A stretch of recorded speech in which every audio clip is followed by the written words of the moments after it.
Ladies and gentlemen, please welcome your hosts for this afternoon, Justin, Henry, and Mikey!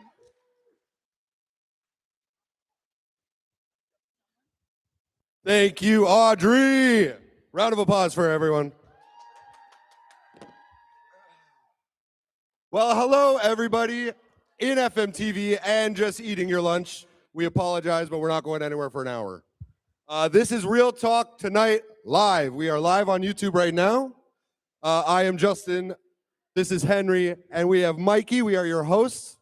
Today, we're covering a wide range of topics where we have some panels, as well as we'll be going over Capstone Films and their marketing expo. We are going to be having 3 separate panels of people from different departments of film coming and talking to us about their jobs, what they do, why they do it, why they like it, why they don't like it, and all sorts of things. That's right. We're going to kick it off with our first trailer, and that is for Mother Nature. Woo!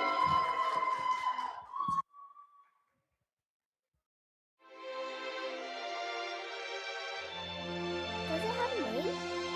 No, I haven't thought about that yet.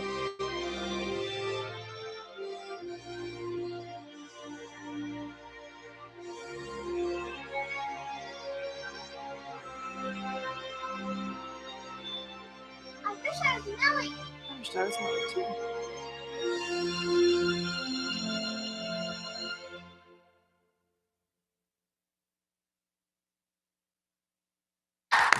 How adorable. We're going to start. Our first panel will be with people from production design. Please welcome to the stage Roy MacArthur, Megan Dillon, and Paulina Boyarchuk. Woo! Woo!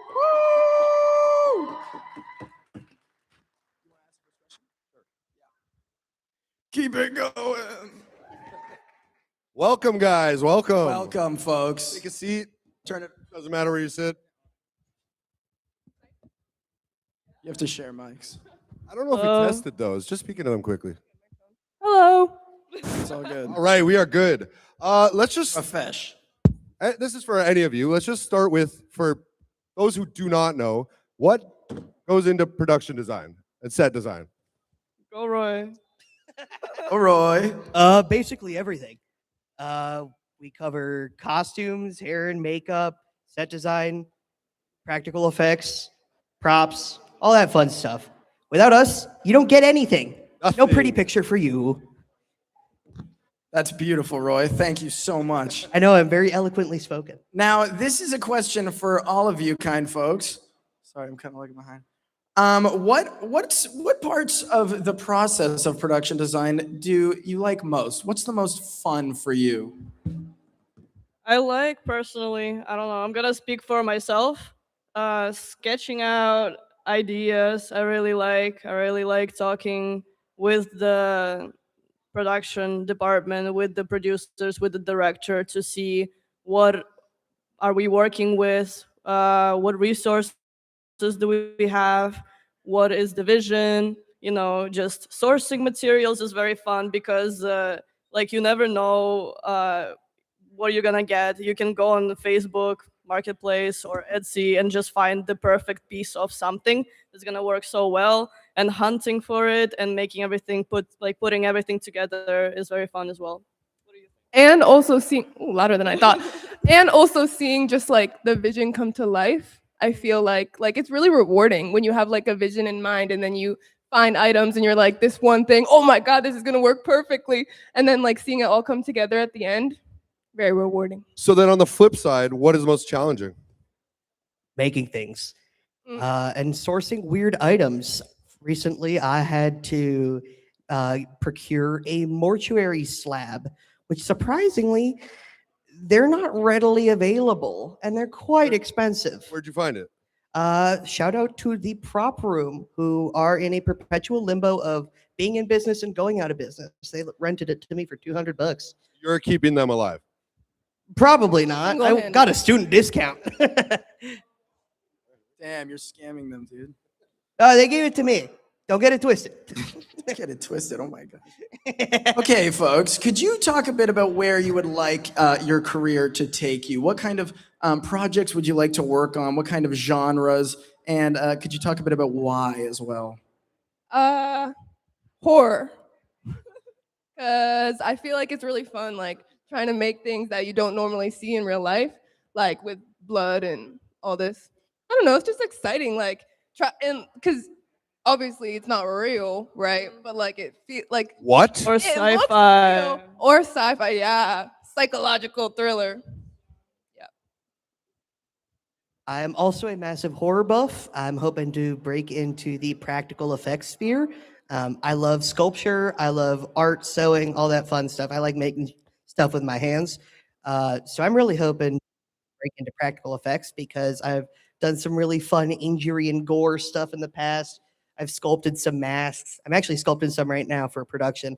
But in general, I'm kind of hoping to break into the practical effects and production design space as a whole. I love doing production design. I think it's really, really fun.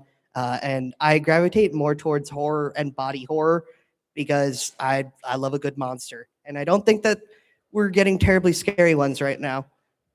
Yeah, I think I wanted to add on that just creating stuff with your hands, learning how to use different techniques, different, I don't know, different crafts making skills just to make stuff. I want to get into like paper mache, just so much you can do with like limited and cheap sources. And you can, I don't know, your fantasy like is not limited. You can go just anywhere, create whatever creatures and whatever set decks and props. I think it's very fun. Cool. So how much would you say, like when people watch a film, or how much on the screen is like found versus how much of it is made? Depends. Very broad question. For me, Figure it out. probably around 90%. A lot of us Dude. art folks are hoarders, so I tend to hoard stuff. So I read. Like what? I have a typewriter under my bed right now. Do you have any lizards? I used to. What happened to the lizard? He got rehomed because my mom didn't like him. Oh my goodness, that's I did used to have a pet toad though. what was the toad's name? Grumbo. What was it? Oh, Grumbo. Grumbo? Yes, sir. All right, we're veering off track here. Meg, you look like you want to say something. yeah. You said found versus made. Yes. Okay. Well, I would say like most of it. There's a structure. There's a Hold on. Never mind. okay. There's a base structure you get given, right? And then I mean, unless you're building like a studio or something like that, but everything from there is made. Like you make it feel lived in. You make it feel like it was actually like a real thing that people had been experiencing. You know, so that I don't know. It feels like it comes to life. So most of it's made. Yeah, just to have like finding something that fits so perfectly to the vision, it's like almost impossible, I feel. Just somewhere out there finding the perfect location that like just matches the story like it was actually there. So So then if you It is find something perfect, you find something perfect, but if not, you have to build it. Then you add onto it, yeah, as well. But like Honey Badger, Right. great location. We built that cabin with our bare not hands. build the cabin. That is a lie. That was a lie, everyone. Yes. Okay, so what do you guys think is one detail that you find hugely important to production design, but maybe the audience in reality wouldn't notice that much? You gotta have an eye for detail. And also, I always tell people this, never assume nobody's gonna not know something. Right. Like recently I saw a film where they used alchemical symbols in a book to be like, oh, it was spooky and occult and whatnot. But alchemical symbols are just proto-chemistry. So they were trying to Facts. Didn't convey you know? dark magic with symbols that just represent like fire, water, earth, and then antimony. I think I Potassium. even saw the symbol for horse urine in there. Oh, I know that one. Ew. Yeah, it's a square with a dot in the middle. Oh, Oh, yeah. yeah. Me and Roy know all about that. Never assume never assume that nobody knows anything because they're going to know. There's always going to be somebody out there with niche knowledge who's going to know that you didn't do your due diligence. So try and get it as good as you possibly can within your budget because you have to toe the line between plausible deniability and suspension of disbelief or just something foolish that's going to make you look ridiculous to somebody who actually has the knowledge. Like this. Mhm. Like me? I think I've been told by teachers here numerous times that or okay, a couple times that if someone's noticing that little detail you don't like that means that they like it enough to be watching it that many times, and it's like okay, fair, but also not because there's critics and all that. So obviously you still want it to be like to the best of your ability. Put the extra effort in. Yeah, even if they don't notice, like it's still worth it. 'Cause you've Okay, noticed. we have time for one final question for you guys. And what is the biggest challenge when you're working with a tight student budget? She said, Rental Well, that fees. wasn't for an applause. We need an answer, Paulina. Rental fees. Hmm. Just sourcing materials because a lot of like using prop houses is very nice and they have a lot of like very nice stuff that you can get and ship very easily, but a lot of the times we had to find stuff that's free, that's just someone else has it, some source it from the students, source it from our friends, and that's the difference I think between student productions and big productions. Just a lot of running around, a lot of gathering stuff, and I've used so much of my own stuff. yeah, So many of the films. my room looks like room 206. So Okay, guys, thank you so much. Everybody, give them a round of applause. Everybody, you guys back there too. Yeah, you guys back there. citizens of lunch. All right, guys, thank you. Thank you, Roy. Thank you, Pauline. Thank And thank you. you, Thank you. Megan. Thanks, guys. Now get You the can hell off the exit. stage. All right, everybody. Next, we will be showing our second trailer, and that is for Super Date. Wow, wow, wow.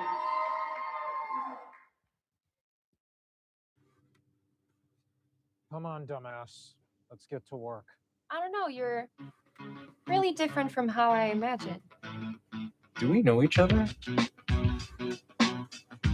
Like in costume, have we? We're the conquerors. We can still bounce back from this.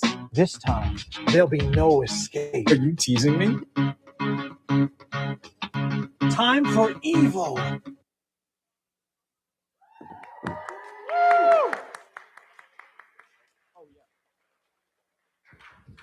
That was fantastic. I was actually in that. We are now going. Sorry. We are now going to watch another trailer for the film Poser. Why are you so scared?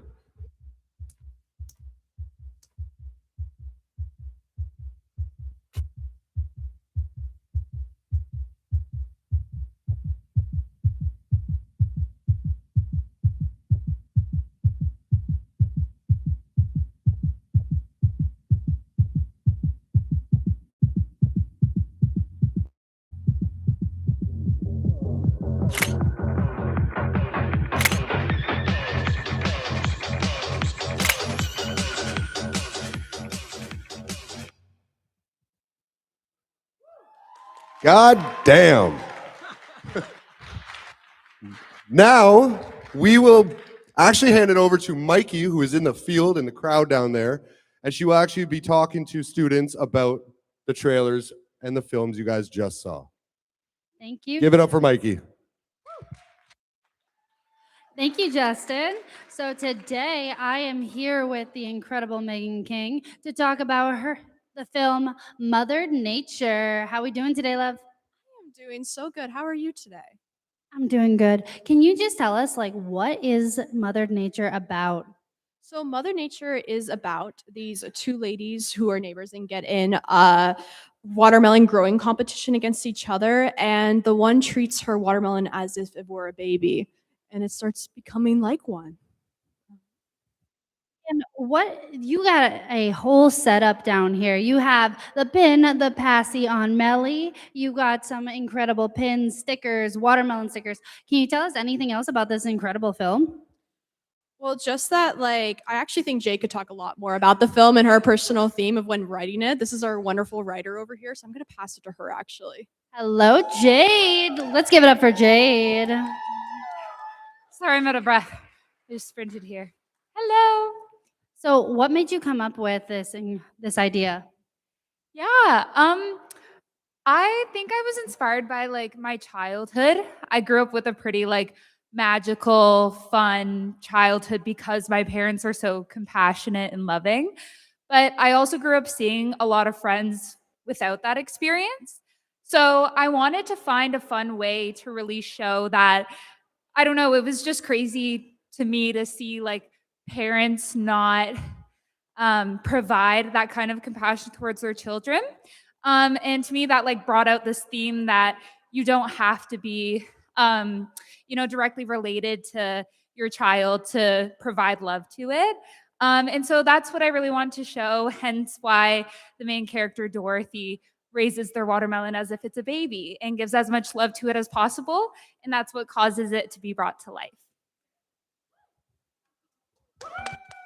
Thank you guys so much for talking about your incredible film. We're actually going to be heading over now to over here. We're going to be talking to the incredible Noah Landry about Super Date. Hello. How you doing today? Doing pretty good. I'm wearing a cape. Yeah, to promote your incredible film. Can you tell me like what is I know we just saw that incredible trailer, but can you tell us what is this film about?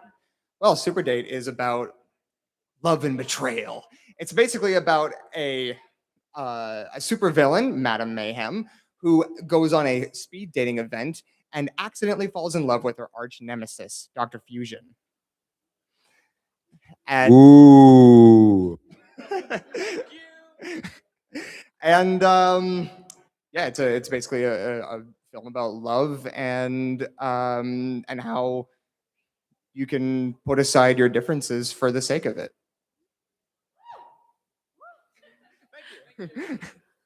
Can you tell us like what was your role on this? I was the first AD on the production. And how was that? How was being an AD on this film? Holy hectic. If anyone knows what an AD is essentially just the person who takes all the punches on set. The person who is just in charge of doing everything and not expecting a thank you. But I love it. I love doing it. And if you'd like, I can also pass you over to the director and he can say a few other things. Hello, Jared. Hello, I am the director and writer of this thing right here. Can you tell us like how did you come up? I know that you're a big like superhero fan. So can you tell us like what was the inspiration for Super Date? Basically, I've always loved superheroes, but like when we were pitching our capstones, I knew I wanted to do something superhero related, but I was searching for like a hook to like stand out, and it just came to me easy. Like, let's just tell it from the supervillain's point of view. That'd be fun. I mean, Megamind worked, right? Yeah, but like, yeah, it's a pretty absurd comedy, but I wanted to tackle like themes of like love and like it like what people like go like rationalize like how like do we deserve love knowing the things we've done in the past and like the duality of like the parts of us that we show to like other people and yeah it's really dumb but like it tries to tell something real which yeah. No, it sounds like an incredible comedy, but Is there any other inspo that you took, like any superheroes that you took inspo from? Yeah, like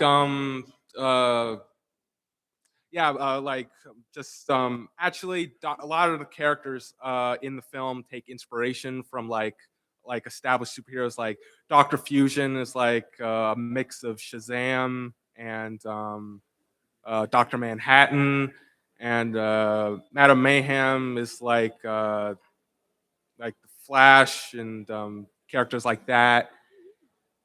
And most of the characters in the film are based off of characters that I've created like when I was really young, and I've been like coming up with their lore over the years since I was a child, and like bringing them to life has been a joy. So you've really put your backbone into this script. That's incredible. Oh my gosh.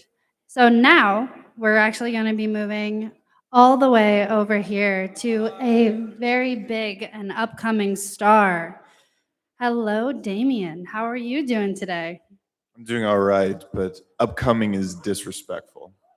Well, well, we know you. Oh. Very, we all know you as a very talented model. Whoa. But can you speak on how like this is kind of like your breakout role for a movie?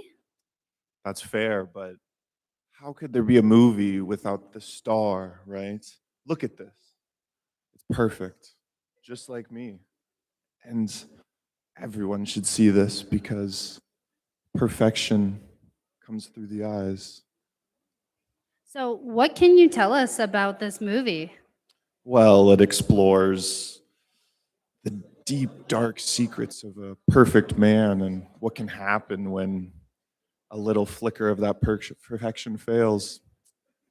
You get a deep look into my mind, and I hope you enjoy it. So, you do have these lovely handouts and you have some of your jewelry, but what was it like working with like a very practical prop that was very close to your eye? It was so easy. I'm like indestructible. Nothing could ever hurt me, right? So a knife near the eye means nothing. And do you want to show your lovely little cards that you have? It has my measurements and has my pretty face all over it. So you'll enjoy it. Anything else you can tell us about like this very self-centered and incredible movie? Partial nudity, so get excited. My- But yeah. Autographs are being signed all day. Free of charge, of course. That depends. All right. Well, Very, very nice job, Mikey. Everybody give everyone who was just spoken to another round of applause.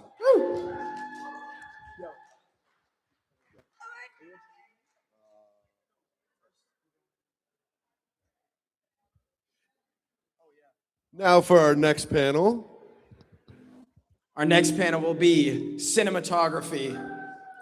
We will have Felipe Benvenuti da Costa, Olivia Keown, and Eliana D'Assisi. Give them a round of applause.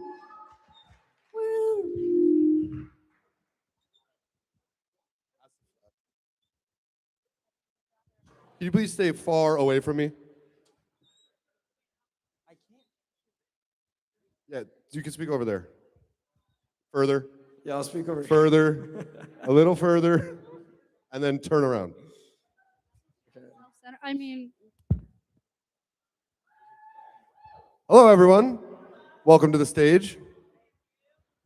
Thank you so much for being here. Thank you for taking a look back at me. What is going on? I'll ask from over here. Yeah. Okay, so guys. Henry, can you just go? Yeah, I'll go over here actually. No, like further. No, I'm gonna go over here. I don't can want to take mess this with over. the mics. Thank you so much for being there. So if we could make sure the camera's on me, I don't want to be left out. Can you guys please talk a little bit about what a cinematographer does? You can answer him, but look at me. I'm gonna come back. What does a cinematographer do, guys? A cinematographer really is in charge of like the frame of what you're seeing on in the film. So the lighting, the camera movements, the camera angles, all this is really what the cinematographer is in charge of, like the head of the department. How a movie looks. Camera. Video. Oh. Action. How early on in the process of making a film do you guys get involved? Like almost like straight from the beginning. Like after it's written, after we've finished crewing up like producer and everything, then the DP joins on and they start like giving it ideas and what they kind of visualize for the film to the director, and they sort of work together with the director to see what they are visualizing and making that real. That's so interesting.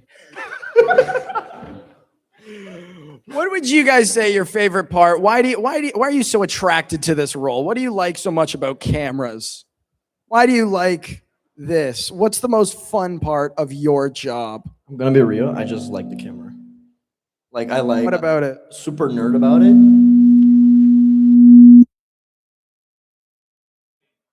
It's Henry. You're the problem, man. I don't know what to tell you. For me, it's literally the camera. It's like I like learning about it. I like seeing equipment. I like doing all that shit. Other than that, it's bringing. You didn't tell me I couldn't swear. Can you listen to his answer? Other than that, is taking an idea that the director has and just like putting into practice and saying how can you achieve it and how can you work with your crew to actually achieve those results. For me, that's like not only the most important part of a cinematographer, but it's the most enjoyable one. It's working with people that are like, for me personally, I like being the dumbest in the room. Very easy for me.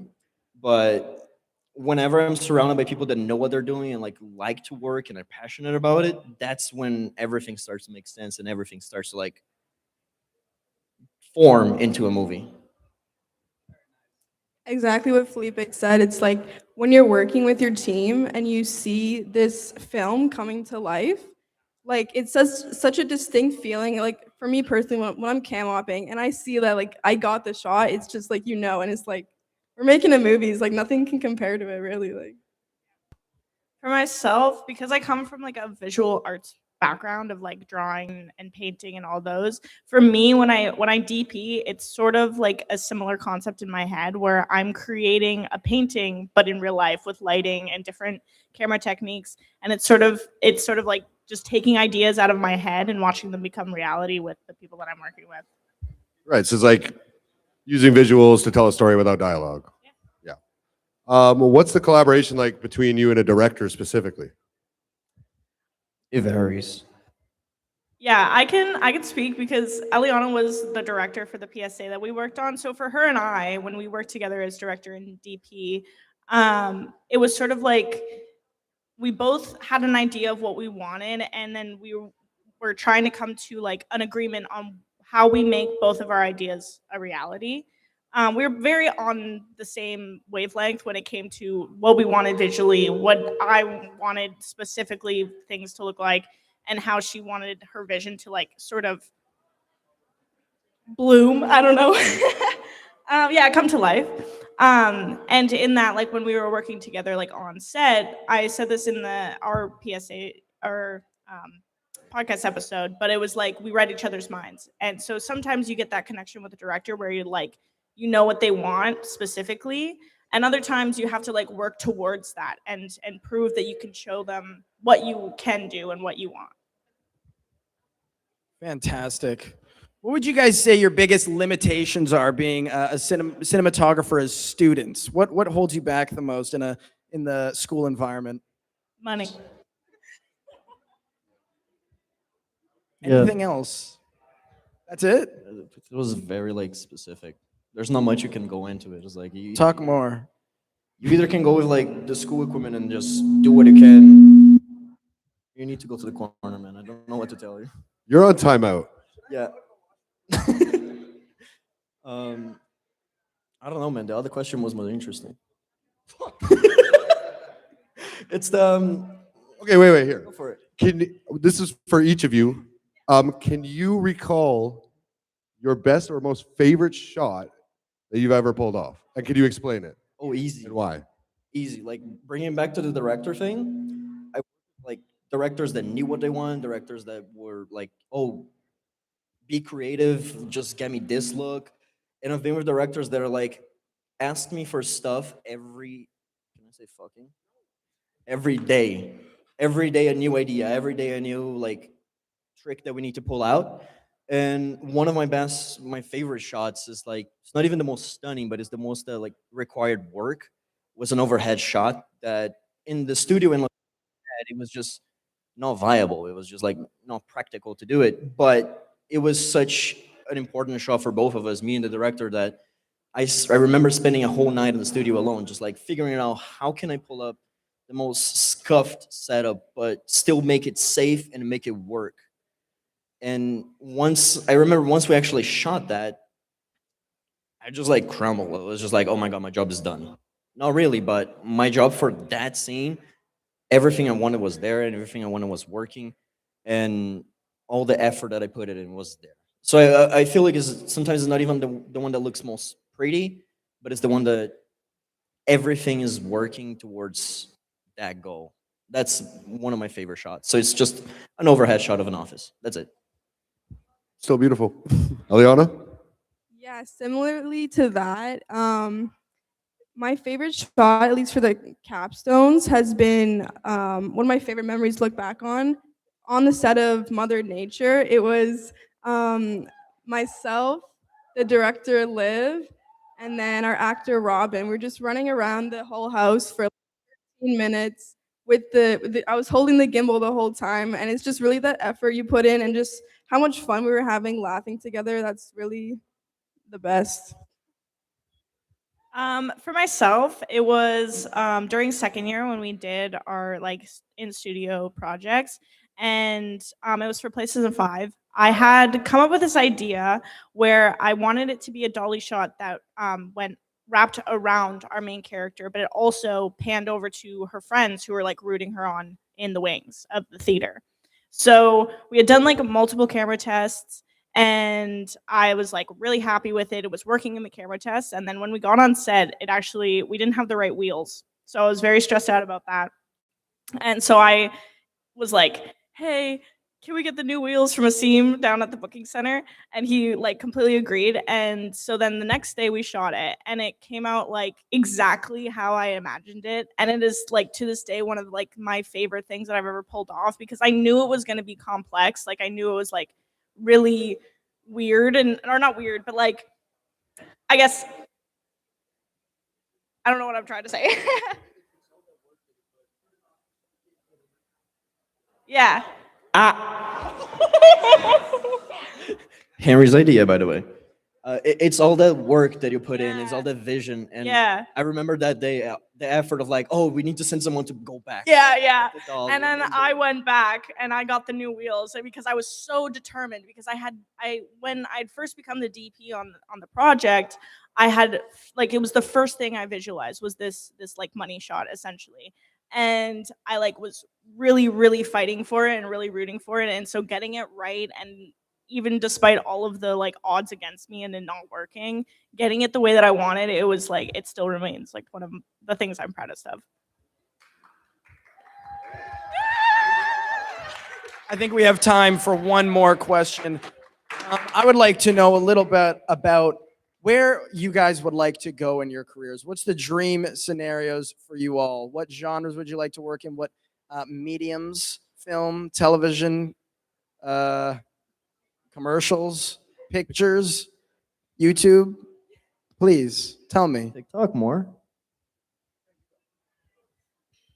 Um, I'm down to go wherever the wind takes me at this point. I know that I'm like very new in my career, and I have a lot to like still prove of myself, like to the people around me and to the people that I'm working with. So right now, I'm working towards just getting my hands on as many projects as I can to sort of build up my reel, show people what I'm capable of, what my shots look like, the stories that I can tell with the visuals. And that's like my main goal right now. But in the future, I hope that I can be a part of bigger crews with big films. I like feature length films or like TV shows. That would be really, really cool. I think for me, I just want to work like in the camera department as a DP, a cam op, just on stories that really matter and mean something to people that people can relate to.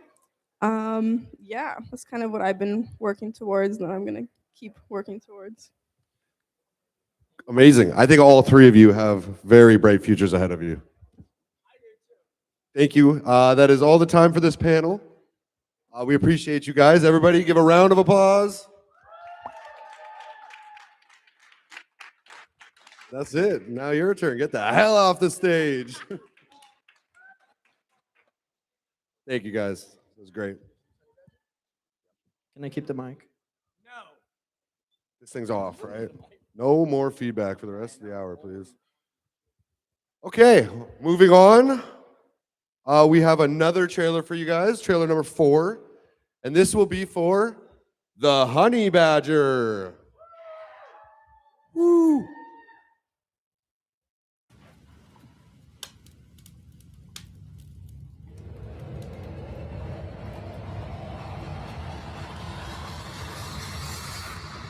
Peter?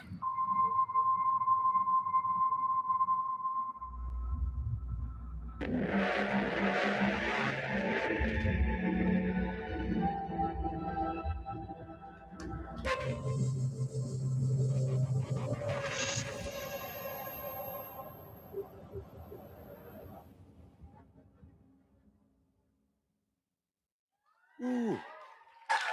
Wow, I really wish Wow. I knew what happened. Please turn that shit off. We have one more trailer. It's trailer number 5, and it's for He Hath Risen.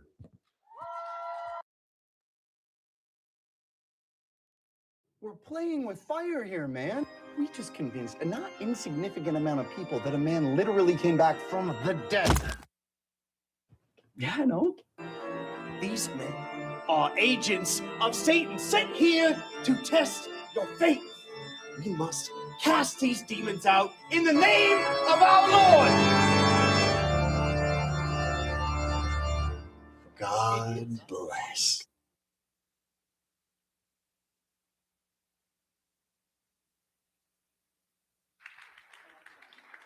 Those look incredible. Now we will be going to our next panel, which is all about post-production on films. So we will be joined by Dion, who will be representing sound in post-production, as well as Ethan, who is a visual effects artist. Everybody, round of applause.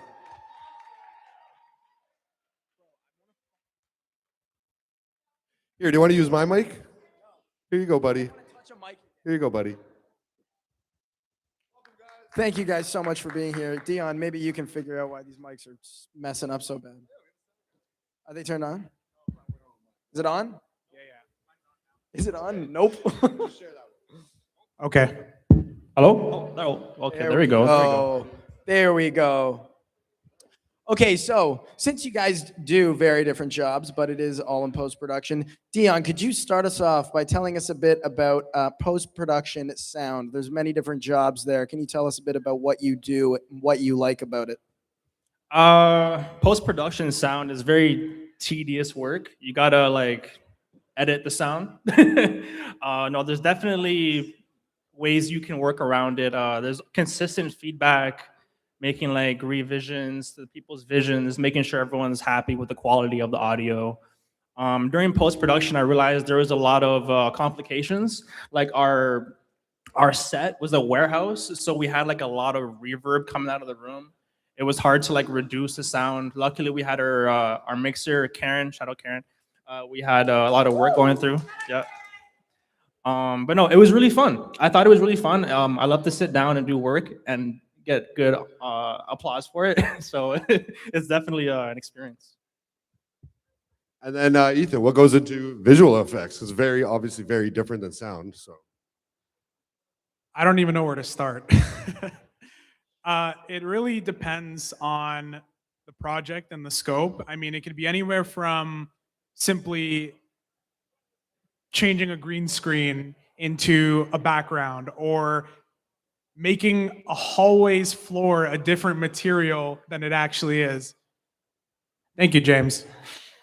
Um, and it all requires different tools and different expertise. And yeah, I mean, it's long work, it's hard work, but at the end of the day, it's, you know, for films that have a lot of effects in it, specifically like Super Date, they needed more superhero flat like magic stuff. And for, you know, VFX also includes titles, credits, that kind of thing. So it scopes from very simple text editing to programming a virtual camera in a 3D space that you spent a whole night making, basically. So it's pretty crazy. We kind of have to like line up our work too, because if he has like a visual effect and there's no sound for it, it's like what just happened. So yeah, we also have to communicate here and there. Of course, that's why you guys are up here together. Dion, you do music outside of film. What do you think is the biggest difference between doing music for music purposes and for film, sound for film? Yeah, that's a great question. Thank you. There's definitely a lot of differences in terms of how you're working. It's more of in a consolidated space. You can control the environment way more and through a song than you can on set in a film production, like in a warehouse or even in a bar, for example, at the Super Date. But no, you can alter way more on in a music in a song rather than you can in a film. With the practical rather than the like VFX, you do everything after, like we'll fix it in VFX. But no, with recording, you also have to fix it while you're recording because a lot of the times quality could be bad. Like, oh, I'll fix it later during the mix session. No, you can't always do that with music because the recording might be bad and you actually have to like work in the session, fix the mix in the session, make sure it sounds good. Yeah. Every That's the time I difference. hear we'll fix it in post, part of my soul leaves my body because I know it'll just immediately fall onto me. And I'm like, oh, that's going to be fun. Travesty. I'm so sorry. So I feel like music and VFX, they're both extremely important to film, but I feel the average viewer may not always notice it, you know, outright. Like that's not the, it's sort of music and VFX are sort of there to lift the project up and not be like the main focus. It's supposed to make it better. So how does that make you feel? Do you feel underappreciated? Always. Definitely. I mean, it's like I said, it can be anything major to something very subtle, like for specifically, you know, I mean, we're not talking about the PSAs, but for example, we worked on a couple PSAs where there was, you know, a camera that needed a light to show that it was recording. And it's as simple as red light, right? But yes, sir. But then it can be like, you know, there's a subway moving behind this, you know, it wasn't exactly. Sorry words, but it's, yeah, I mean, it's one of those things that goes unnoticed, but it's the small details that are added to it that kind of just complete and bring everything together. And it makes a huge difference, I think, with both music and VFX for sure, and sound. Dion. Hello. For the average film watcher or viewer who knows production and sound design and all that, what do you think is something that isn't captured on set? Something that's always added in Always post, added in post. Anything sound wise. never captured on set. That the viewer at home would think is just part of when they film. Oh wow, honestly, I think that would be Folly. I think Folly is something that's so tedious. Like they have Folly warehouses for a reason. Like you have a bunch of objects, you're trying to recreate the sound for a shoe or the sound for like a helicopter. Like you're not going to record someone's dialogue, someone's voice, and then record the helicopter and say, "Yeah, this is great audio, guys." Like no, it's not going to work out. No, you have to like cut out everything, clean it up, and then remake every practical effect that you wouldn't hear on set with like Foley, yeah, or sound effects. Yeah. Okay, great. So Ethan, you touched on this a little bit earlier with people just assuming that they'll be able to save something in the edit. Have you guys been in the situation where all the pressure's been on you to sort of save a scene or even a shot or something like that in the edit? Oh man, yes. So last semester we shot our short films, and we had a scene that was at night, pointed into the night sky. Both the main characters were supposed to look up and be kind of like, looking at the stars in the sky. It was supposed to be a beautiful night. It was not a beautiful night. It was overcast and it was like negative 20 degrees. It was awful.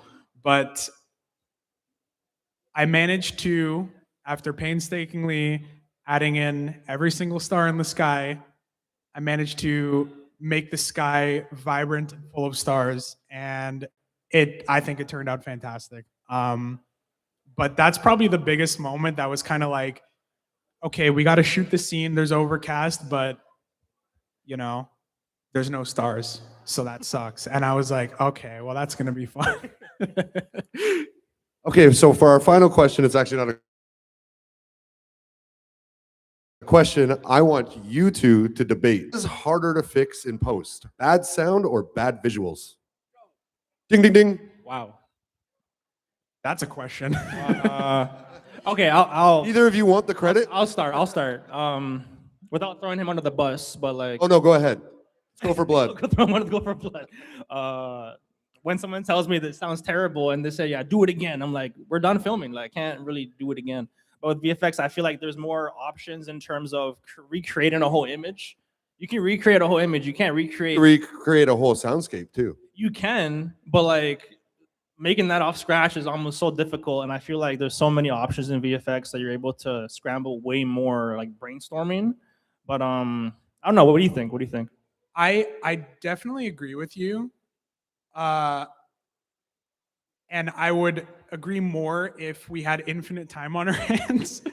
Because sometimes you got deadlines too, but when you make a whole, I guess, effect and you talk to the director and they're kind of like, oh, can you change this or change this? Or I don't Like the day before it's due, yeah. Pretty much. Okay.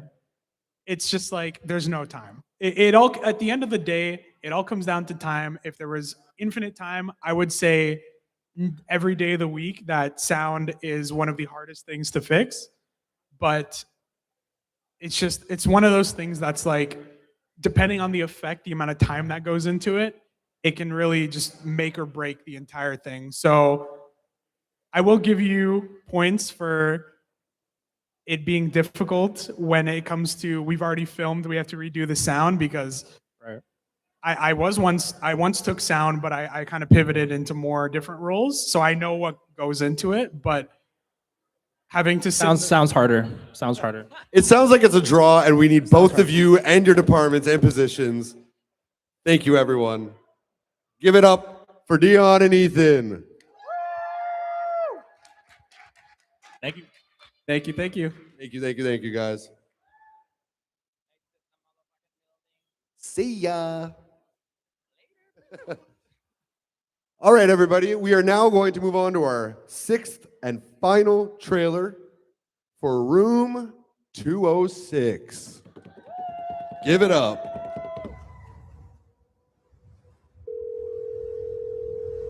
Hello?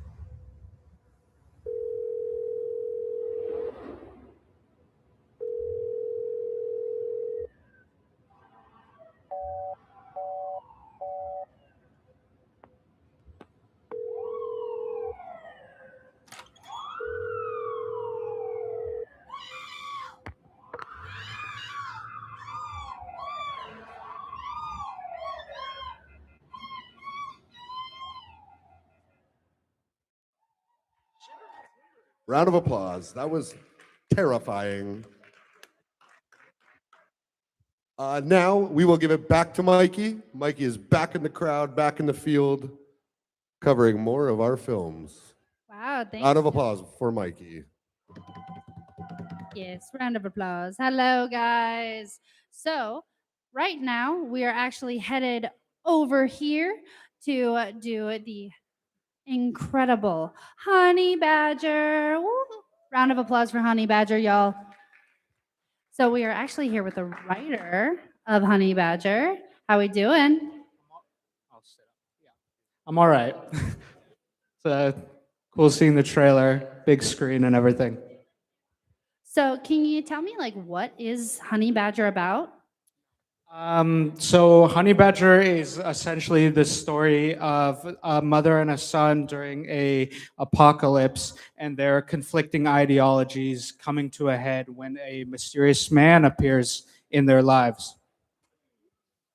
So, what was it like to film outside? Because all of your shots were outside, and did you guys run into any technical difficulties, weather, or anything? Every possible technical difficulty you could think of. Like a few of the crew members are laughing behind the camera because it was literally everything possible. We went 3 hours behind on the first day. The weather was awful. We were filming at night. It was horrible, but we got everything, which is great. But yeah, it was as bad as it could be probably. So, what was your inspiration for Honey Badger? I don't really know anything specific. It was kind of just like a liking of apocalyptic like scenarios. I was also kind of playing The Last of Us at the same time, so it kind of had like a bit of a thing in the back of my mind of like, oh, this is an interesting like parent-child dynamic, and taking a look at that, and making this kind of apocalyptic story. Is there anything that you can tell us more about this incredible project?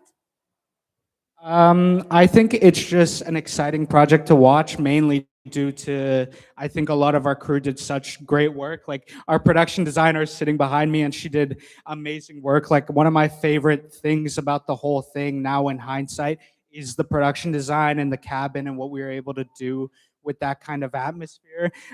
So I think it's just really worthwhile watching, especially just for that, because we just did like they especially did great work. Like Megan, our production designer, Katie, our art director, who's not here, but they both did amazing stuff. And I think especially that is worth watching. And Justin helped you too. And Justin as well. But it sounds like you guys kind of had to like say a Hail Mary and a prayer to get this production done. But it turned out incredible. But speaking of prayers, he hath risen. How we doing today, gentlemen? Woo! Can we get a round of applause for He Hath Risen? My gosh. So, Jared, you are the writer of He Hath Risen. Can you give us like a rundown of what inspired you to create this incredible movie? Yeah, so there was, you want me to go through what the story of the film was first? So there are two con men pretending to be ushers at a church when the pastor dies in a freak golfing accident. So they decide to replace him with a lookalike doesn't quite look like him. Yeah. And then chaos just happens from there. What inspired you to create this script? It was a story that I heard growing up about a pastor who had died and apparently come back from the dead a week later in the morgue. And I just had a funny thought, like, oh, what if it wasn't actually the pastor? It was just some guy and he didn't look like him. Yeah, can we get a shot of this? So that's the pastor. And if you guys know it, it doesn't look anything like this. But can you also, Evan, talk about your role on this production?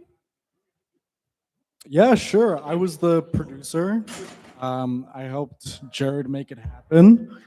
My main concern was just like getting him whatever he needed to, bring this film to life, and I think we accomplished that pretty nicely.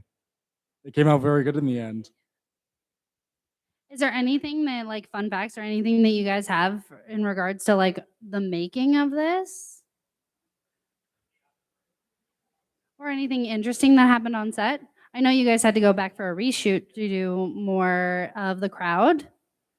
And You will notice a lot of FMTV people in this because at our first round, I was actually an old lady in this film. But how is reshooting and doing all of that? Expensive. Fun fact, it's very expensive to film at a church. But no, yeah, it was good to go back. We just in the edit realized we could use some more like reverse shots and inserts, and that's pretty much what we got. Not really. Like, I think like both the 3 days that we initially shot and the pickup day went especially well. Big shout out to our crew who like made sure that it happened. So it's a mystery that, a lot like these two guys got away with murder, basically. But maybe. But also, speaking of murder, let's go over here real quick to room 206. Come on, let's get a bigger round of applause for room 206. Hello, Phineas and Paulina. Yes, let's go, Phineas. So, Phineas, you're the writer of Room 206. Can you tell us, like, what was your inspo behind creating this film? Yeah, I'm a big fan of stories that are cyclical, that kind of start and end in the same place. So I really wanted to write a story that kind of explores that and explores cycles of trauma and the choices that we make to try and kind of break those. So, you have an incredible set piece here. This is is this the actual door? Oh my goodness. I'm touching history right now, guys, because not only is this an incredible set piece, but if you look through the people, you can actually get a sneak peek of this incredible film. So, is there anything that you can tell me about like being on set and how everything happened? Yeah, it was an incredible experience. For our capstone, we actually built the entirety of the room and we shot in studio. It gave us a lot of flexibility that we otherwise wouldn't have if we had tried to shoot on location. And part of that flexibility is like we could drill holes in the walls, we could get shots that otherwise we couldn't get. And it was a really good experience. It was really fun building the set. Everyone came out, did some incredible work, and I think it really shows in the final product. Paulina. So it's a very visually striking film. The whole expo, I keep coming back to the door because I just forgot how amazing and how beautiful it is. So if you guys have a chance, please take a look inside the peephole. The shots are amazing. The film looks beautiful. And the set itself felt so, I don't know. I stayed over at the set that we built, and it felt so cozy and so mysterious and dark, and it has a very specific aesthetic. And I love that the most about the film. That you know, it's Phineas' script is amazing, and it's very specific with what it wants to achieve from the viewer. Thank you. Can I just add onto Paulina saying that the set was nice and cozy to sleep in? As someone who also slept in the studio before we filmed, it was not cozy. It was terrifying when you turn over and you just see Paulina spooning Greg the dummy, staring at you while you're trying to sleep. It was not cozy. It was terrifying, which is exactly what we wanted it to be. And for those of you who don't know, Greg the Dummy was the dead body that was in our tub, but it was also our lovely host, Henry, who was also part of that. He was also a dead body. Yeah. No, clarification. He did not spoon Paulina. Well, let's hear it for Henry as the dead body. My favorite dead body in any film this year. Oh, yeah, no. You guys should support all of these incredible films. We put so much love, sweat, tears, so many tears into these incredible projects. So please, if you guys want to grab your tickets, if you are currently here, you can scan one of the QR codes. But if not, then you can go and just come down to Hot Dogs on April 16th. at the Ted Rogers Cinema. Thank you guys so much for taking time out of your day to talk about your incredible films. You are all the future of cinema. Woo! Yes. Round of applause for everybody here. So now for our last and final segment before we finally go away and let you guys enjoy your lunch over there. We have our grad screening producers, Luca and Rashna. Woo! Welcome, guys. What is this? The third time on the podcast? Yeah, this is your third podcast appearance. Well, actually, no. This will come up before 206, so it's my second time. Second, your third's coming up. Yeah. So just tell everyone a little bit why you are sitting here at all right now. Please.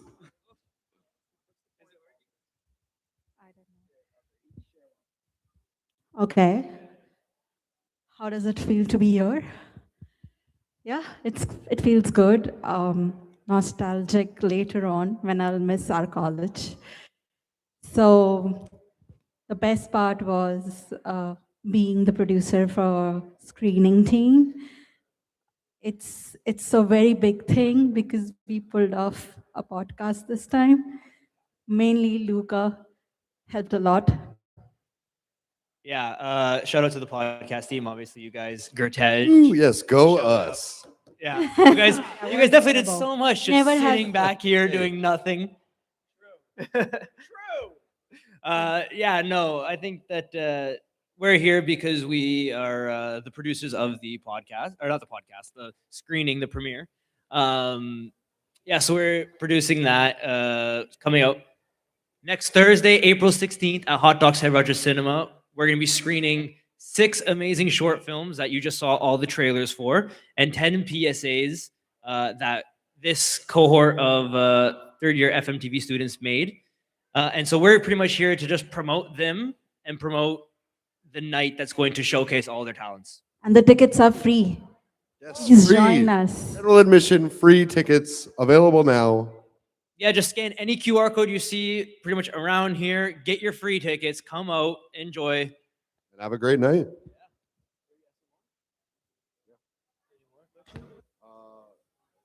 Yeah, why is this event such a big deal at all? At all. Well, it's an opportunity to showcase our work. I mean, you had a film that you directed. It's going to be screened here. PSA. PSA? Yes, It's a film. It's a film. You film it, Right. don't you? You film it, so it's a film. Yeah, see? So, yeah, it showcases all of our work that we've done, all the talents that this cohort really, the skills that they have. That's pretty much it. So we'll emphasize it again. Scan the QR codes, everybody. Yes. Watch our film on the big silver screen. Yes, I actually have a game on Oh, you guys. okay. So we've seen all the trailers now. You guys know all the films, right? Right. So I want to ask Hopefully. you. We're gonna play a little game where it's can you guess the capstone based on the really bad synopsis? Oh. Yes. All right. Well, no. Yeah, sure. Sure, Mikey, you want to get go on this? Come on. first? No, I'm going first. Dibs. I'll stay down here. Okay. But I want to get in on this. Can I just stand over here? The first one. Which film is grown-ups playing dress up? Grown-ups playing dress up? Super date? Damn. Oh my God. Good job, Mikey. Okay, give me another Nailed it. Another one. Okay. Scamming the elderly. What? Scamming Yeah, the elderly. Yeah, Thriz. Henry, you suck at this. No, I'm good. I just did it. All right. Man with daddy issues sees dead people. Oh, room 206. Phineas, you freak. That is incredible. Phineas, what's your problem? Let's ask Rachna. Which one is mammal? Sorry? Mammal. Honey Badger? Honey Badger. Got it. Honey Badger don't care. And then 10 reasons why man shouldn't be allowed to use sharp objects. Poser. Sir. Because Shout out, Damien. no spoilers, right? No, it was in the trailer, but no. It was in the trailer. Oh, true. Yeah, that's pretty much. That's it? Only 6 films. Did you do 6? Yes. Yeah. That went by Oh so no, fast. I missed one. I guess time flies when you're happy. I missed one. Wait. Mikey, which What one's lonely woman sees talking fruit? Oh God, I think that's Honey Badger. No. 206. Mother Nature, of course. There you go. Now it's all of them. Wes Anderson directs VeggieTales. Do you guys have All your right. tickets for the screening? Yeah. Do you guys have your tickets for the screening? If you don't have your tickets, put your hands up. Let's First of all, call if you're a y'all out. student and you don't have Oh. your Doesn't ticket, have a I don't know ticket. what to say anymore. People around there. How do you We not did have our your ticket? job. Doesn't have a ticket. Get your Get tickets. your tickets. Yo, Come get your out. tickets. Do you Get have your a ticket? tickets. Did you get your ticket? Nah. Did you? No, I got mine. Get your tickets. Free movies, man. Free move is on April 16th. Yes, come out, support the third year FNTV students at their graduate premiere at Hot Docs Ted Rogers Cinema, April 16th. Doors open at 6 p.m.